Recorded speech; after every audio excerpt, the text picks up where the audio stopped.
Greetings, this is Silent James. I'm working on the second illustration for the film Distiller, a horror movie. But yeah, this film was directed by my friend Andy. And believe it or not, Andy and I went to school together all through elementary school all the way through high school. And he lived in my neighborhood. His mom was the lunch aide at my school and everything, yeah. We've been friends for a very long time. And when I heard he directed a horror movie, I was like, okay, like this is so cool. Like I thought that was like the coolest thing ever, that he made a movie. When I saw it, I was so blown away. It was like one of the most fun experiences I've had in a really long time. What I like about horror and like what I grew up on are things like Brain Dead, which was called Dead Alive in America, the Peter Jackson film, all of Peter Jackson's early horror movies. My friend Jason got me into them, and those were very important to me growing up. What I like about horror is it has to have comedy to me. Like, I don't know, I feel like everything has to have comedy, like a little bit at least, and art direction. I don't like, jump scares. I don't like sick stuff. Like, I don't, things that fetishize torture and violence, and no, not for me. And then Distiller, it's really, really funny. But my favorite thing about it are it's the art direction, the lighting, the colors, and the effects. The effects are absolutely incredible. Like, something I don't like about most modern horror movies, most movies in general, are endless computer effects and computer shots where like the whole thing is done in CGI, and like I don't like it. So there's so many practical effects in this movie and so many things done for real, and I just really appreciate that stuff. Like and I know Andy does too, and I know it's really important to him. It's truly like a labor of love, so that's what I like about it.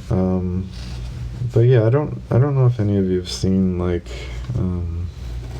Bad Taste and the early Peter Jackson films. Funny enough, what I didn't like was I saw a speech with Peter Jackson when he was getting one of the Oscars or whatever, and he's like, "Oh, we've been overlooked by the Academy in the past for all my other movies," and rightly so. Like he's like putting down his earlier work. I don't appreciate that, because like I was a fan of his early work, like especially Brain Dead. I thought that movie was so brilliant.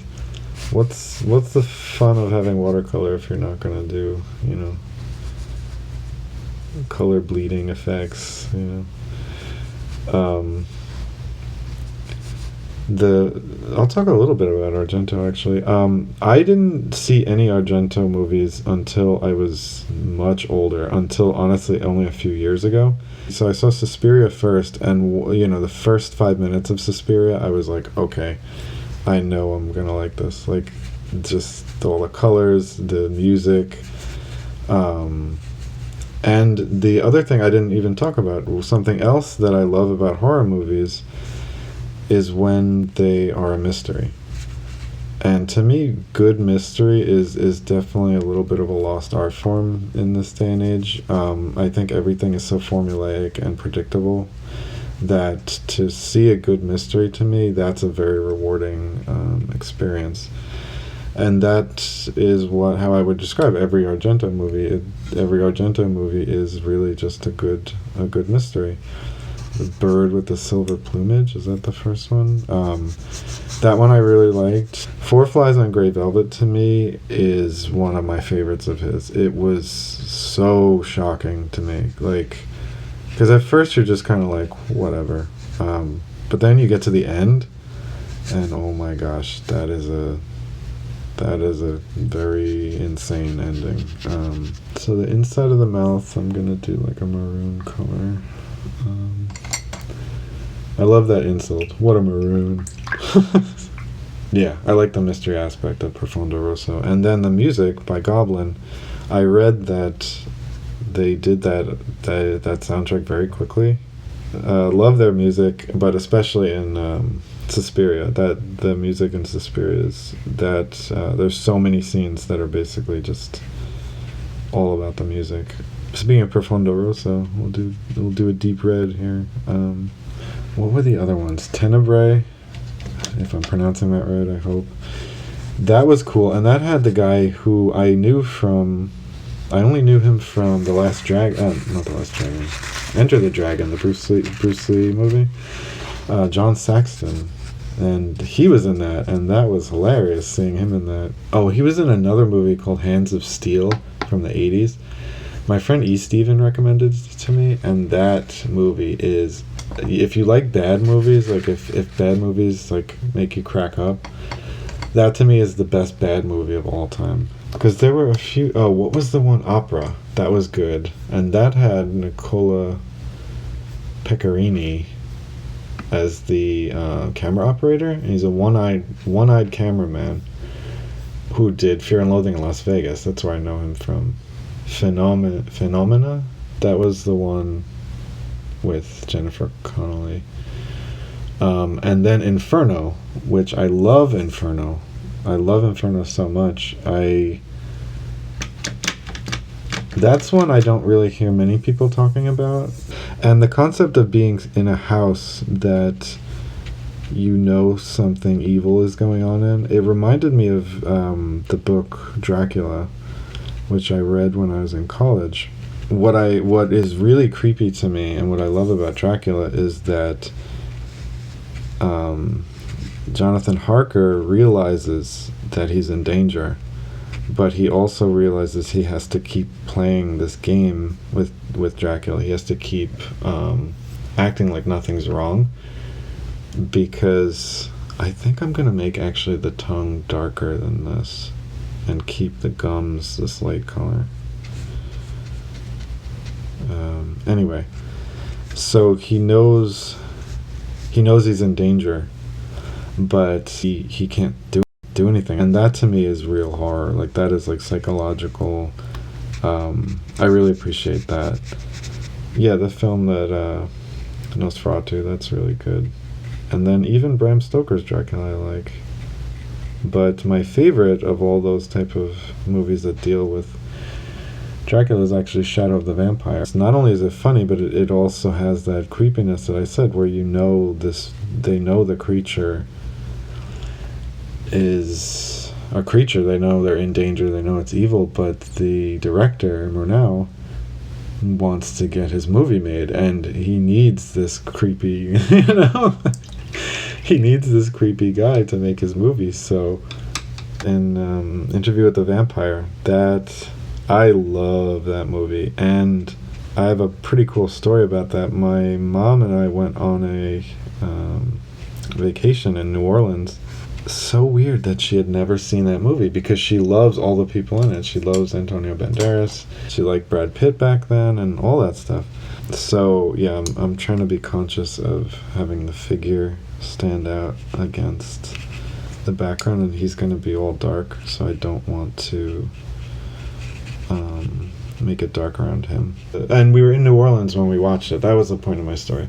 So we were in New Orleans, and she had never seen it. And being in New Orleans, being in the Garden District, and watching that movie for the first time, that is a really cool experience. There is a film called Vi. I believe it's a Russian film. I know it was remade a few times, but the original, the one done in the 60s, is one of my favorite horror movies. I love that. There is an anime film called Magnetic Rose, which was directed by Koji Morimoto. Then the French movie Delicatessen, which was directed by Jean-Pierre Jeunet, who directed Amélie. But it also had his partner in crime, I guess you could call him, Marc Caro. Okay, the Monster Squad how amazing. The Monster Squad is not only, like, I saw it when I was a little kid, and that scared the bejesus out of me. The Wolfman in that, oh my god, and Dracula too.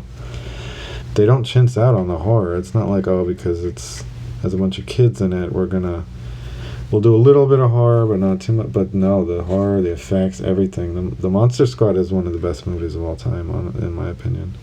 So another anime film that I love is called Angel's Egg, and it was directed by the guy who directed the Ghost in the Shell anime, and that is a great horror movie. It's very atmospheric, very strange.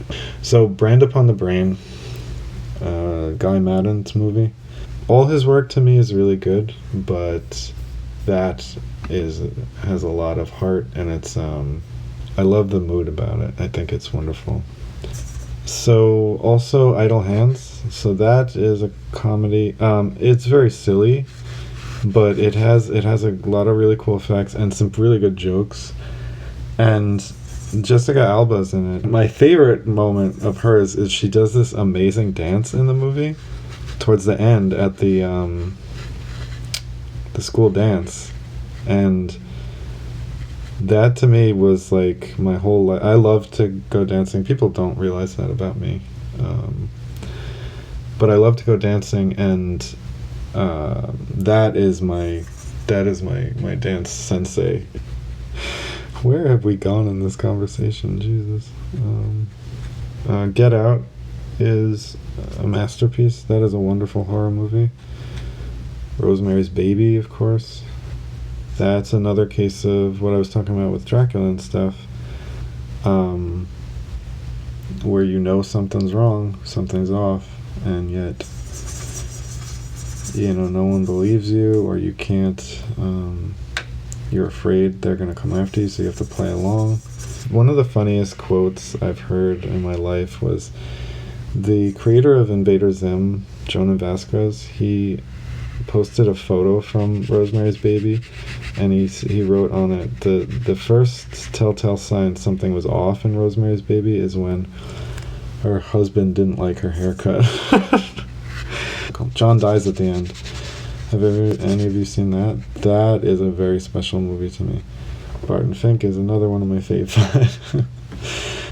But yeah, I want to reintroduce some color into some of these areas that they've gotten a little bit gray. Okay, Santa Sangre. That is one of my favorite.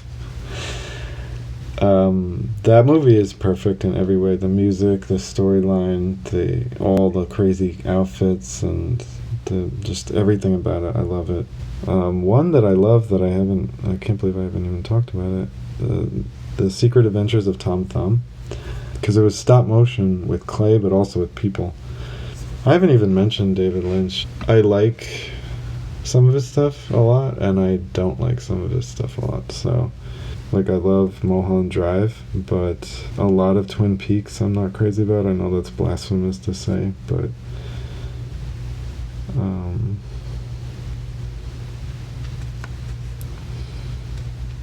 I like this, what I'm doing now with the teeth. Got some tartar buildup. Gotta get Dr. Britt Baker over here. I really want that strong silhouette for here, so I'm not putting any shines on anything, except for the collar. But yeah, I want it to be a strong silhouette, so I'm gonna leave it like that. I'll just color in the headband, and I'll just do it in a marker, because these are water-based anyway, so small, might as well get the most pigment that I can right there. Check out Distiller, leave a review, and thank you all so much. Ta-ta.